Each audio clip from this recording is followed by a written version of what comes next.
Hello friends, ఈ వీడియోలో మనం చెన్నైలో క్యాబ్ డ్రైవర్ చేసే ఫ్రాడ్ గురించి మాట్లాడుకుందాం. ఎందుకంటే నేను చెన్నైలో ఎయిర్పోర్ట్ నుంచి రైల్వే స్టేషన్కి వచ్చేటప్పుడు కానీ, లేకపోతే రైల్వే స్టేషన్ నుంచి ఎయిర్పోర్ట్కి వెళ్ళేటప్పుడు కానీ క్యాబ్ బుక్ చేసుకున్నప్పుడు నాకు 4 సార్లు ఈ అనుభవం అయిందనమాట. సో అందుకోసం అని చెప్పేసి ఈ వీడియోలో అయితే ఆ ఇన్ఫర్మేషన్ షేర్ చేయబోతున్నాను. ఎందుకంటే మన తెలుగు వాళ్ళు ఎవరైతే చెన్నైకి వెళ్ళి అక్కడ ఎయిర్పోర్ట్కి వెళ్తుంటారు, ఎక్కువ మంది ఇలాంటి ప్రాబ్లం ఫేస్ చేస్తుంటారు. సో ఎలా ఉండిద్ది అంటే క్యాబ్ డ్రైవర్ ఫ్రాడ్. సో వాళ్ళు ఎప్పుడైతే మనం తెలుగు వాళ్ళు అని తెలుస్తారో వాళ్ళు మనల్ని ఫ్రాడ్ చేయడానికే చూస్తుంటారు అనమాట.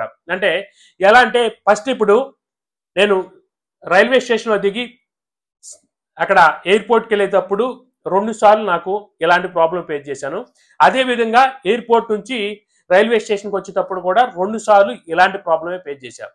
సో వాళ్ళు ఎలా ఉండిద్దంటే మనం ఎప్పుడైతే ట్రైన్ దిగి బయటకు వెళ్ళి మనం లగేజ్తో కానొస్తామో వాళ్ళు చూస్తారనమాట.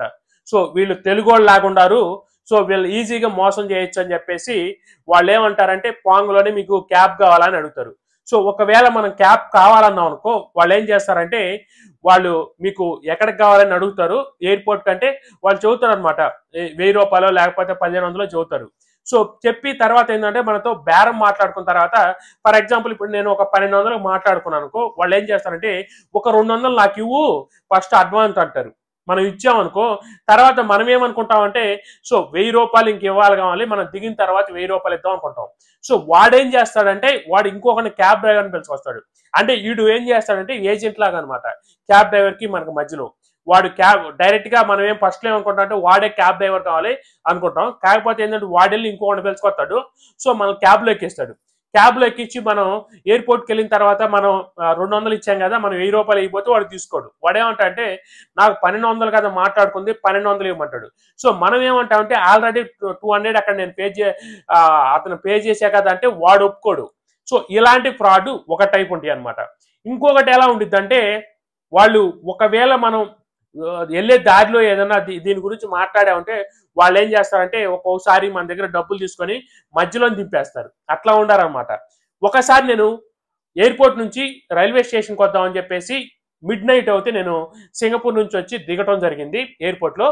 అప్పుడు నేను క్యాబ్ మాట్లాడుకొని నేను రైల్వే స్టేషన్కి వద్దామని చెప్పేసి క్యాబ్ మాట్లాడుకున్నా. సో అది కూడా ఏం చేసుకున్నా అంటే నేను అక్కడ ఊబర్ ఓలా ఉండిద్ది అనమాట. అంటే మన ఎయిర్పోర్ట్ నుంచి బయటికి రంగంలోనే ఒక బిల్డింగ్ ఉండిద్ది. సో ఆ బిల్డింగ్ లో ఏంటంటే సపరేట్ గా మనం ఎయిర్పోర్ట్ నుంచి ఆ బిల్డింగ్కి వెళ్ళాలి. అంటే ఎయిర్పోర్ట్ పక్కనే ఉంటాయి అనమాట. క్యాబ్లన్నీ ఏంటంటే ఎయిర్పోర్ట్ ముందు ఆపకుండా సో అక్కడ నుంచి వెళ్ళేటప్పుడుగా పెట్టారన్నమాట. సో మనం లగేజ్ తీసుకుని అక్కడికి వెళ్ళిన తర్వాత ఆ క్యాబ్ డ్రైవర్స్ తో మనం ఫస్ట్ మనం ఓలా ఊబర్ అయితే మనం యాప్ లో బుక్ చేసుకోవాలి కదా. మనం యాప్ ఎలా చూపించింది అంటే మనకి ఎంత అవుట్ డిస్టెన్స్ ఉందో దానికి అంత చూపించింది. అంటే ఫర్ ఎగ్జాంపుల్ ఇప్పుడు ఎయిర్పోర్ట్ నుంచి నేను రైల్వే స్టేషన్కి రావాలనుకుంటే సుమారు ఇది 1000 చూపించింది అనుకో. సో మనం 1000కి బుక్ చేసుకుంటాం ఓలా కానీ ఊబర్ కానీ. నాకు 2 సిచ్యువేషన్లో ఈ ప్రాబ్లం అయితే ఫేస్ చేశాను అనమాట. ఒకసారి ఓలా చేసుకున్నాను, సో ఓలాలో ప్రాబ్లం వచ్చిందని ఊబర్ చేసుకున్నాను. సో ఊబర్ కూడా అలాంటి ప్రాబ్లం వచ్చింది అనమాట. మనం ఎప్పుడైతే బుక్ చేసుకుని ఆ బిల్డింగ్ దగ్గరికి వెళ్తే వాళ్ళు ఉంటారన్నమాట, ఊబర్ కానీ ఓలా వాళ్ళు. సో వాళ్ళు ఏంటంటే మనం ఏవైతే వెహికల్స్ బుక్ చేసుకున్నామో వాళ్ళు మనం కాంటాక్ట్ అవుతారు. సో వెళ్ళి మనం క్యాబ్లో ఎక్కిన తర్వాత ఏం చేస్తారంటే వాళ్ళు మన క్యాబ్లో ఎక్కిన తర్వాత ఎంత చూపించింది మీకు బిల్ అని అడుగుతారు. ఫర్ ఎగ్జాంపుల్ ఇప్పుడు నేను 1000 రూపాయలు చూపించింది నా స్టేషన్కి వెళ్తాను కంటే వాళ్ళు ఏం చేస్తారంటే సో 1000 రూపాయలకి అయితే మేము రాము, మీరు 1400 ఇవ్వాలి లేకపోతే 1300 ఇవ్వాలి అని చెప్పేసి ఇట్లా ఆర్గ్యుమెంట్ చేసుకుంటారు అనమాట. ఆర్గ్యూ చేసేది వాళ్ళు ఏం చేస్తారంటే మనం ఒకవేళ మనం క్యాన్సిల్ చేస్తామంటే క్యాన్సిల్ చేయవద్దని చెబుతారు. అక్కడ ఏంటంటే ఆ ఊబర్ ఓలా ఏజెంట్లు కూడా ఉంటారు. సో వాళ్ళు కూడా ఏంటంటే వీళ్ళతో కలిసి ఏం చేస్తుంటారంటే ఎట్లయినా కానీ మన దగ్గర నుంచి ఎక్కువ డబ్బులు తీసుకొని చూస్తారు. సో ఇంకొకటి ఏంటంటే వాళ్ళు తర్వాత మనం నాకు వద్దులే నేను వేరే క్యాబ్ చూసుకుంటానని చెప్పేసి మనం క్యాన్సిల్ చేసి వెళ్తున్నాం అనుకో, వాళ్ళు ఏం చేస్తారంటే సరేలే ఎక్కువ తీసుకెళ్తా ఉంటారు. సో మధ్యలోకి వెళ్ళిన తర్వాత వాళ్ళు ఏం చేస్తారంటే ఇంకా మనం మిడ్ నైట్ అయితే వాళ్ళు ఇంకా గ్యారంటీగా మనతో వాదన పెట్టుకుంటారన్నమాట. సో మధ్యలోకి వెళ్ళిన తర్వాత ఆపేసి నువ్వు 1000 రూపాయలు ఇస్తే నేను రాను, మీరు 1400 ఇవ్వాలి 1500 ఇవ్వాలని మనతో వాదన పెట్టుకొని దిగుతారన్నమాట. సో అలాంటి సిచ్యువేషన్లో మనం ఏం చేస్తామంటే ఎట్లా ఇంకా మనం క్యాబ్ ఎక్కాం, ఇంకా మధ్యలో ఇప్పుడు మన ఏరియా కాదు, మన లాంగ్వేజ్ కాదు, సో ఎందుకు పే చేద్దాం గొడవ ఎందుకు అని చెప్పేసి మనం పే చేయటానికి చూస్తాం. సో నేనేం చేశానంటే ఒకసారి నేను ఇట్లా మిడ్ నైట్ వచ్చి క్యాబ్ బుక్ చేసుకుని వెళ్ళేటప్పుడు వాడు మధ్యలోకి వెళ్ళిన తర్వాత వాడు నేను 1000 రూపాయలు బుక్ చేసుకుంటే వాడు 1200 ఇస్తావేమో అని కూర్చున్నాడు. సో తర్వాత నేను ఏం చేశానంటే సరే ఇంకా ఎందుకు ఈ మిడ్ నైట్ వీళ్ళతో గొడవ అని చెప్పేసి నేను 1200 ఇచ్చేశాను.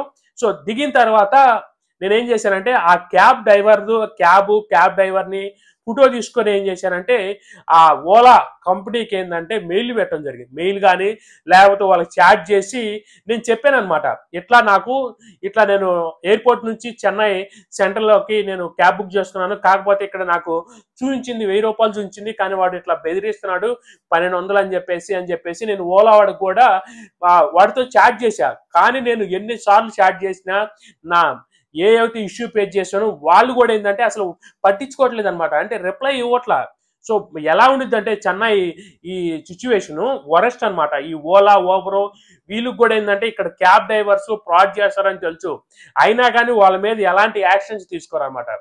సో అది నేను ఇలా ప్రాబ్లం ఫేస్ చేశాను. సో ఎలా ఏంటంటే ఇలాంటి ప్రాబ్లమ్స్ నేను ఒక్కనే కాదు, సో నేను సింగపూర్ వెళ్ళిన తర్వాత నేను ఆఫీస్లో కానీ లేకపోతే బయట ఫ్రెండ్స్తో కానీ నేను ఇలాంటి సిచ్యువేషన్ వచ్చిందని చెప్పినప్పుడు నేను ఒక్కనే కాదు, అక్కడికి వెళ్ళిన తర్వాత ఎక్కువ మంది ఏంటంటే మన ఇండియా వాళ్ళు ఎక్కువ చెన్నై నుంచి సింగపూర్కి రావడానికి చూస్తారు. ఎందుకంటే చెన్నై నుంచి అయితే కొంచెం ఫ్లైట్స్ ఎక్కువ ఉంటాయి, డైరెక్ట్ ఫ్లైట్స్, అదే విధంగా ఏంటంటే ఛార్జెస్ కూడా తక్కువ ఉంటాయి అనమాట. అందుకని ఎక్కువ మంది ఏంటంటే చెన్నై వచ్చి వెళ్తుంటారు. సో అందరూ ఏంటంటే నేను వెళ్ళినప్పుడు నేను ఆ ఇష్యూని నేను కానీ ఆఫీస్లో బయట చెప్పినప్పుడు ఏంటంటే ఎక్కువ మంది సగం మంది నాకు వాళ్ళు చెప్పడం కూడా జరుగుతుంది, మేము కూడా ఇలాంటి సిచ్యువేషన్ ఫేస్ చేసాం, మేము ఎస్పెషల్లీ చెన్నైలో రైల్వే స్టేషన్లో కానీ లేకపోతే ఎయిర్పోర్ట్లో కానీ మనం క్యాబ్ బుక్ చేసుకునేటప్పుడు అని చెప్పి నాకు చాలా మంది చెప్పారు అనమాట. అంటే నేను తర్వాత నాకు అర్థమైంది ఏంటంటే మనం ఒక్కరమే కాదు ప్రాబ్లం ఫేస్ చేస్తుంది ఇక్కడ క్యాబ్ డ్రైవర్లతో, ఇక్కడ చాలా మంది మన ఆంధ్ర వాళ్ళు ఏంటంటే ఇలాంటి ప్రాబ్లమ్స్ ఫేస్ చేస్తున్నారు అని చెప్పేసి అర్థమైంది. కాకపోతే ఏంటంటే నేను ఒక వీడియో కానీ చేసి నేను ఛానల్లో పోస్ట్ చేసినట్లయితే ఇలాంటి సిచ్యువేషన్లు ఎదురవుతాయి అని చెప్పేసి ఎవరైనా కొత్త వాళ్ళు ఎవరైనా వచ్చి క్యాబ్ బుక్ చేసుకున్నా కానీ వాళ్ళు ముందుగానే కొంచెం అలర్ట్ అయ్యి వాళ్ళతో ముందుగానే మాట్లాడుకోవటం జరుగుతుంది అని చెప్పేసి ఈ వీడియో చేయటం జరుగుతుంది. ఫ్రెండ్స్, వీడియో కానీ నచ్చినట్లయితే